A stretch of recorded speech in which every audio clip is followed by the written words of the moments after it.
Okay, here we go. Today, January 8th, and we're doing Genesis 15 and 16, Psalms 8. Psalms 8 is actually a very beautiful psalm. It's one of the most popular psalms next to, the 23rd psalm, in which he says, "O Lord, O my Lord, how majestic is your name in all the earth." One of them that's been sung by several Christian artists in several different ways over the years. I think of Keith Green did a very good rendering of this text. The Psalms, like many of the scriptures, are actually well written for memory and for mnemonics, and for tunability. You can sing a lot of these Psalms pretty well because there's a certain phraseology. If you listen, "O Lord, my Lord, how majestic is your name in all the earth," it seems to create a flow. It's not like reading a textbook or not like reading a historical book, a treatise. And really, the vast majority of the Bible is written in a very nice pentameter to where you could, there's an easy mnemonic. It's almost like the verses or the parts of the verses are made to fit within a person's breath. If you go back to Genesis 1, in the beginning, God created the heavens and the earth. And the earth was without form and void, and darkness was upon the face of the deep. Here, the pentameter. Here, it kind of moves up and then comes down, moves up and comes down. That is actually very well for memory. Try memorizing something from a textbook, even a historical textbook, and you'll find it difficult. The Bible is actually made by the translators into English to be very readable, to be very rememberable, and it's easier to memorize, it's easier to teach. It's easier for average people to teach. And that was the goal. The goal was to take the scriptures out of the hands of the church clergy and hand it directly to the people in the church, the laity, so to speak. I really don't like saying clergy and laity. It makes it sound like it's a class where you have some people are smarter than others, some people know more than others. We'll take this book, read it, and you'll find it to be very beautiful and memorable and easier to memorize. This takes a little bit of work, but the pentameter, the phraseology, is there to help you remember it. And this is why the Bible also, many of our phraseologies are in our culture, like the apple of a guy's eye, handwriting on the wall kind of thing. You'll hear these every now and again in culture and in movies. So, but yeah, look at Psalms 8. It says, "What is man that you're mindful of him? What is the Son of Man that thou visitest him?" The idea that who am I for you to come down and actually pay attention to me? It's a good thing the deists are wrong. God's not up there just sitting around staring in the sky and like, oh, wait. I've got some people on that earth. I better go pay attention. It's different. But who are we? Who are we as sinful people? Who are we of people of iniquity that this God would stop and take time for us? It's a very nice psalm, and if you think about its words, it has a very deep meaning. Genesis 15 and 16, a very interesting book. The first chapter 15 is more about the establishment of the promise that God made to Abraham that he would have a seed. And God, Abram, he's Abram right now. He hasn't had his name changed. I gotta remind myself of that.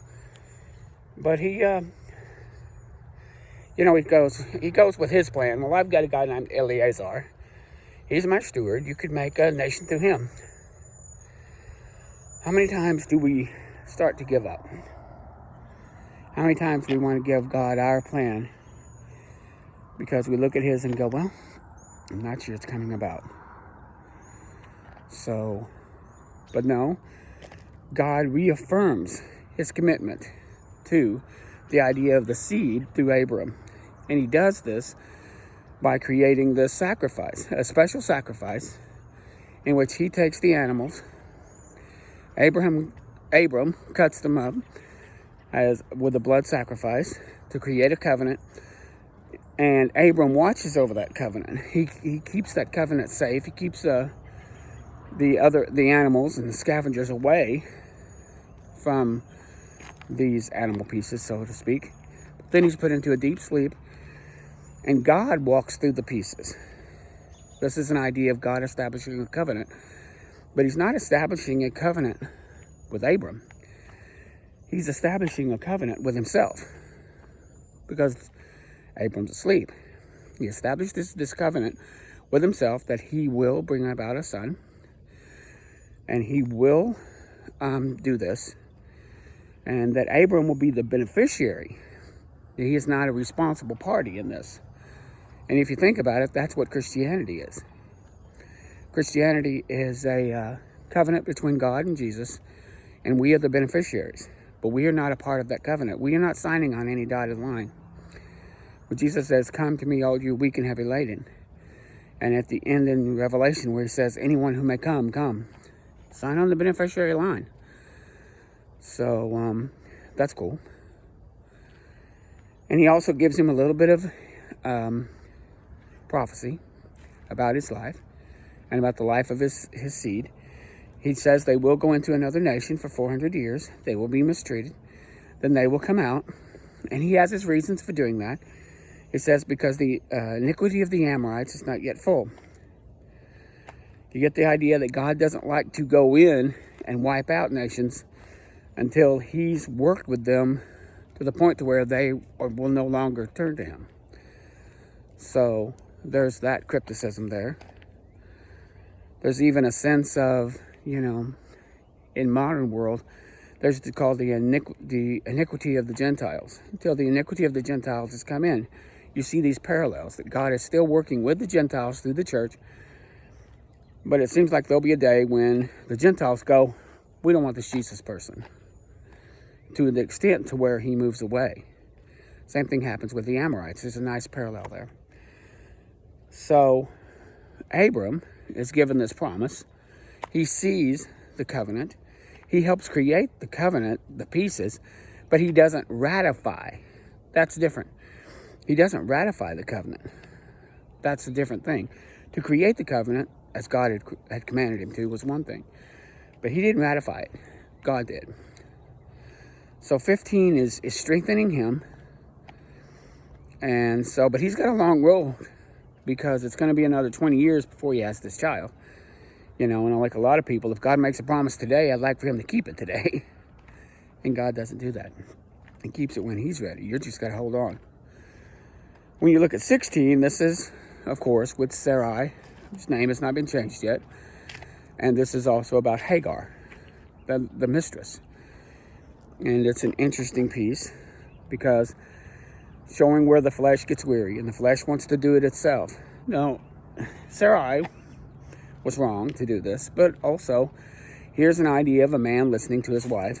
This doesn't mean this is an anti-wife, but man should stick with the promises that God made him, not the ratifications that women will try to bring to the equation. So that's what happened here. Women tried to change the equation, and God did not want man to do that. So, yes, I hold them both accountable. I'm not blaming Sarai. And she put up with a lot. Here she is following him around. Once again, pulling up, moving around, living in this tent, which I believe, like I've said several times, is like a tabernacle, a wooden structure. I can't keep ratifying. I can't keep saying that enough, because in my mind, like a lot of good Christians, we see them living in a tent that looks like something out of a circus tent. That's not how that was. But she gets tired of waiting. Her idea is to take Hagar. "Why don't you go lay with my handmaiden and have a child by her, and I'll just claim that child," and there we go.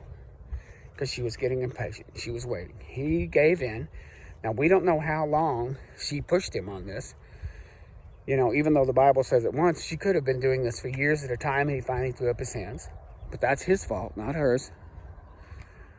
And he goes into Hagar, and he has Ishmael. Now, this Ishmael is not connected to Muhammad. Muhammad connected his star to Ishmael. We don't know what happened to the people of Ishmael, because they did not keep themselves separate. They did not keep themselves in family units. So instead, they just got absorbed into the nations.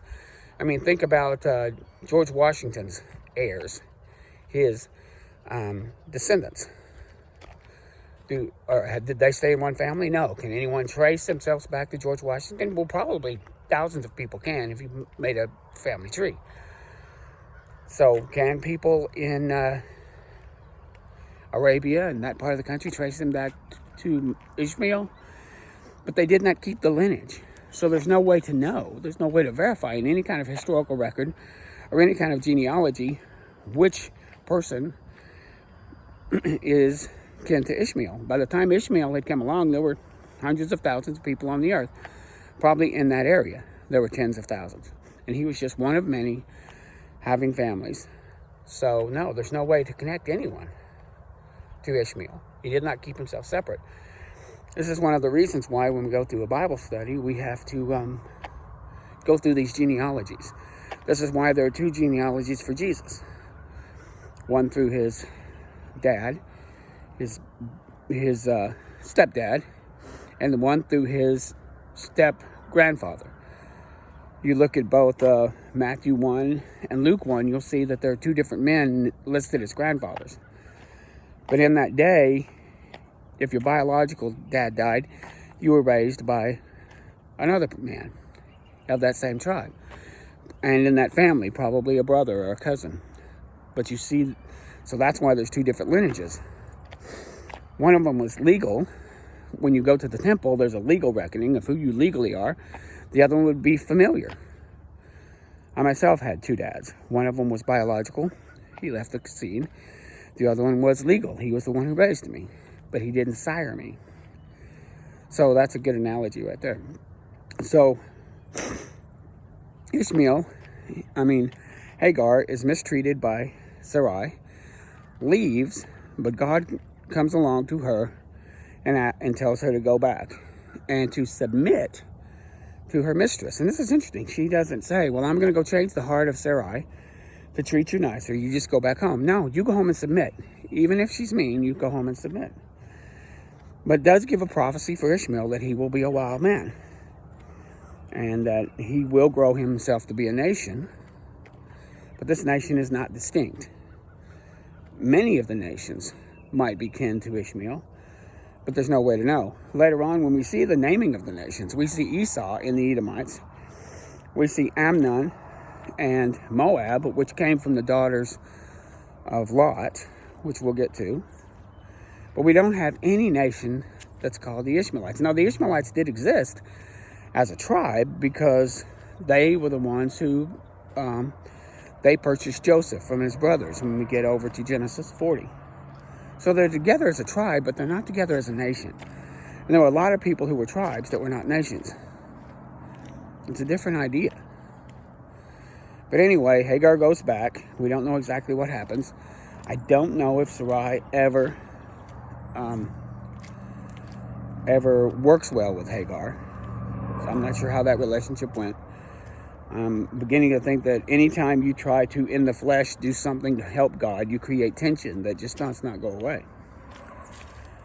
And then we were told that Abram is like 86 years old, somewhere in his mid-80s, and he won't have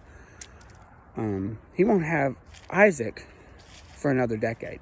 So he's got 10 years of this now to deal with. And he's got a son who's in the mix that he does grow to love. I don't think, but the promise will come from Isaac. That's a different thing. There's no evidence that he hated Ishmael. Ishmael would be about a decade older than Isaac. So we get an idea of that. So he would be like 12 or 13 when Isaac is born to Sarah.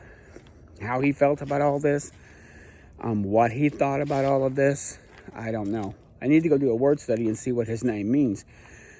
And I need to go back and see, did God name Ishmael? Which God names things on purpose. God, when God cares about something, when God wants to use something, he gives it a name. But that doesn't mean it's tied to Mohammedanism or any of the swordplay or any of the theology of that man. It just means that Ishmael existed, and he could have been a lover and a follower of the one true God, for all we know. We can't attribute evil to him just because someone takes his name and bad things happen because of that. We don't have a history, and the Islamics don't have a history of this man. All we have is what's in the Bible, and maybe Josephus has a little bit more of insight, but outside of that, everything else is speculation, tradition, stories, unverifiable. The Bible and Josephus are history, and that's different when you have people groups who are just making it up as they go. And a lot of them do this. I'm not attacking the people. There are a lot of oral history in the Jews that cannot be verified, and it's not in the Bible. It's in other books. We have a whole grouping of questionable Old Testament and New Testament books that didn't make the cut for canon that are called the pseudepigrapha. In other words, these were considered doubtful or unreliable, even by the people that heard it. And to be fair, if you went to the average library, there are things in there that are true. There are things in there that are not true. That doesn't mean we burn down the library. That means we just assert between books accepted as true and books accepted as untrue. Anyway, that's Psalms 8 and 15 and 16. Bye.